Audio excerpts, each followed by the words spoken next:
जय शिव शंकर भगवान की जय। ब्रह्मा जी ने कहा, है नारद, पंचाक्षर मंत्र परम श्रेष्ठ है तथा इसकी महिमा अनंत है। इस मंत्र का जप करने से सभी सिद्धियां प्राप्त होती हैं तथा सहस्त्रों पापों नष्ट हो जाते हैं।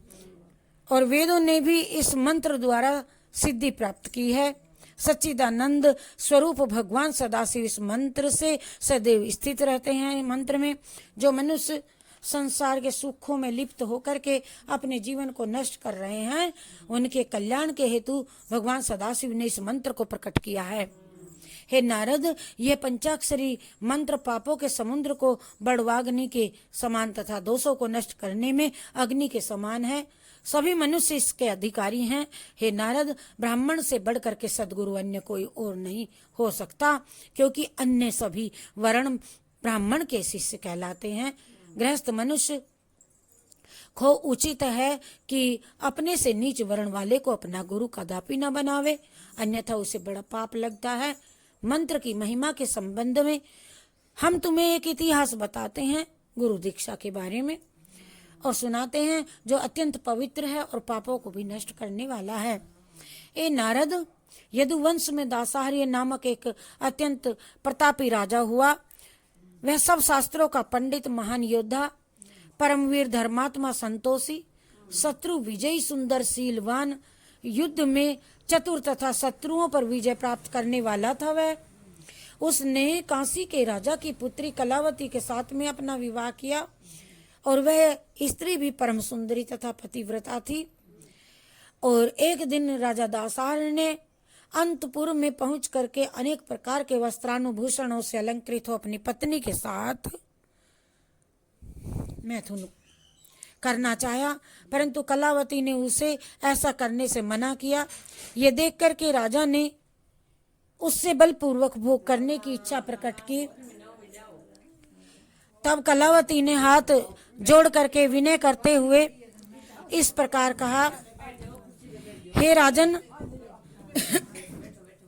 हे राजन, आप मुझे स्पर्श ना करें, क्योंकि आप धर्म और अधर्म को जानने वाले हैं। इसके अतिरिक्त ये बात भी है कि यदि शीघ्रता से कोई कार्य किया जाता है तो उसका परिणाम अच्छा नहीं होता। उतावली में मैं उस समय व्रत धारण किए हुए हैं। हे राजन, वेद का ये कथन है कि 6 प्रकार की स्त्रियों के साथ भोग करना उचित नहीं है। और पहली उसी स्त्री से जो अपने पति से प्रेम ना करती हो, दूसरी उससे जो रोगिणी हो, तीसरी स्त्री वह हो जो गर्भिणी हो, और चौथी वह हो जो किसी व्रत अथवा नियम संयम को धारण किए हुए हो, पांचवी वह जो कामदेव से रहित अर्थात नपुंसकता को हो। इन 6 औरतों से कभी भी संभोग ना करे, ये समझाया राजा को। अस्तु, मैं इस समय व्रत में हूँ, सो आप मेरा व्रत भंग करने वाला कार्य ना करें। हे नारद, इस प्रकार कलावती ने राजा को बहुत कुछ समझाया, परंतु काम के वशीभूत होने के कारण राजा ने उस पर कोई ध्यान न दिया तथा उसके साथ बलपूर्वक भोग किया। भला संसार में ऐसा कौन सा प्राणी है जो कामदेव पर विजय प्राप्त कर सके। अस्तु, भोग करने के उपरांत राजा का हृदय अकस्मात वह तो जलने लगा। तब वह घबरा करके अपनी पत्नी से इस प्रकार बोला, है प्रिय, मुझे भोग करने की और भी अधिक इच्छा थी, परंतु यह देख करके आश्चर्य हो रहा है कि तुम ऐसी कोमलांगी होते हुए भी कठोर क्यों कर हो गई। तुम्हारा संपूर्ण शरीर अग्नि के समान प्रज्वलित हो रहा है। जिस समय मैं तुम्हें अपने हृदय से लगाता हूँ, उस समय मेरा संपूर्ण शरीर जलने लगता है। हे नारद, राजा के ऐसे वचन सुनकर रानी ने हंसते हुए उनको उत्तर दिया, हे स्वामिन, मैं आपको इसका कारण बताती हूँ। एक बार दुर्वासा ऋषि मेरे पिता के घर में पधारे थे, और मैं उन दिनों छोटी सी थी। तो उस समय दुर्वासा जी ने शुभ घड़ी में मुझे शिव जी के पंचाक्षर मंत्र का उपदेश दिया था। अन्य अनेक मंत्र भी दिए, पर उसके कारण मेरा शरीर निष्पाप हो गया। आपके राज्य के मद में व्यभिचारिणी स्त्रियां तथा मद्यपान करने वाली स्त्रियों के साथ आपने भोग किया है। आप ना तो प्रतिदिन स्नान करते हैं और ना कभी शिव भक्तों का स्वरूप धारण करते हो, और पंचाक्षरी मंत्र का जप करते हुए शिव जी का पूजन ही करते हैं। नहीं करते। यही कारण है कि आप मेरे स्पर्श से जले जाते हो, आपका शरीर जलता है। और हे नारद, रानी के मुख से ये सब वचन सुन करके राजा ने अत्यंत आश्चर्य में भर करके कहा, प्रिय तुम मुझे भी वही मंत्र बता दो जो तुम्हें तुम्हारे घर में नारद जी ने दिया था, जिसका जप करने से संपूर्ण पाप नष्ट हो जाते हैं। यथेच्छित भोग किए बिना मुझे प्रसन्नता नहीं मिल सकेगी। अस्तु मुझे ये सुख प्रदान करने के अतिरिक्त उचित है कि तुम मुझे भी निष्पाप बना देने का प्रयत्न करो। और ये सुनकर रानी ने उत्तर दिया कि हे राजन, मैं आपकी पत्नी तथा स्त्री हूँ, अतः आपको चाहिए किसी ऊंचे पुरोहित ब्राह्मण गर्ग के पास में जाकर के आप मंत्र दक्षिणा लीजिए, स्त्री से मंत्र नहीं लेना। ये सुनकर राजा अपनी रानी को भी साथ ले गया और गर्ग मुनि जी की सेवा में जा पहुंचा और उन्हें दंडवत प्रणाम करने के उपरांत इस प्रकार प्रार्थना करने लगा, हे प्रभु, आप मुझे मंत्र का उपदेश करके मुझे कृतार्थ कीजिए। और राजा की प्रार्थना सुन करके गर्ग मुनि उन दोनों को साथ लेकर यमुना जी की तट पर पहुंचे। वहां सब उचित क्रियाओं को संपन्न कराने के उपरांत उन्होंने राजा को पंचाक्षरी मंत्र का उपदेश किया।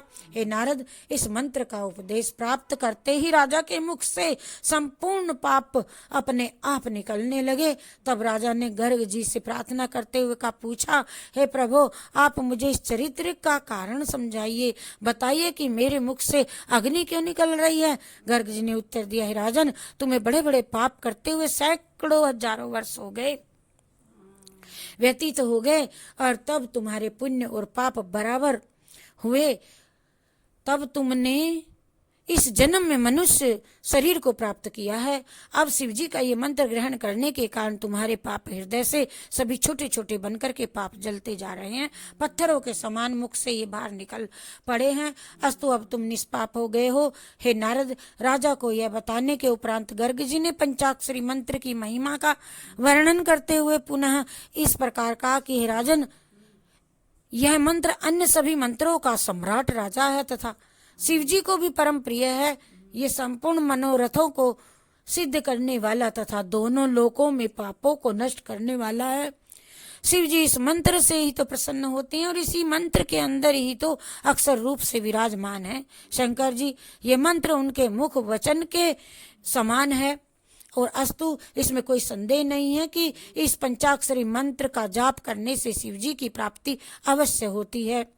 इतनी कथा सुनकर के ब्रह्मा जी ने कहा, नारद, पंचाक्षरी मंत्र की महिमा का वर्णन गर्ग मुनि प्रेम में मगन हो गए करते करते राजा तथा रानी भी इस महिमा को सुनकर के आनंद रूपी समुद्र में डूबने लगे। जब गर्ग जी को चैतन्यता प्राप्त हुई तो वे राजा दासाहार से बोले, हे राजन, अब तुम पापों से रहित हो चुके हो, अस्तु अपनी राजधानी को लौट जाओ और वहां पर अपनी पत्नी के साथ यथेच्छ आनंद लाभ उठाओ।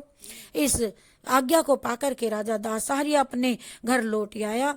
तदुपरांत जब उसने अपनी रानी के साथ वही काम किया मैथुन, और तो रानी का शरीर चंदन के समान शीतल और प्रतीत हुआ। इस कथा को जो मनुष्य पढ़ता है, सुनता है, सुनाता है दूसरों को, उसका भी अत्यंत कल्याण होता है। जय जय बोले भंडारी, जय जय जय जय बोले भंडारी, जय जय बोले भंडारी, जय जय बोले भंडारी, जय जय।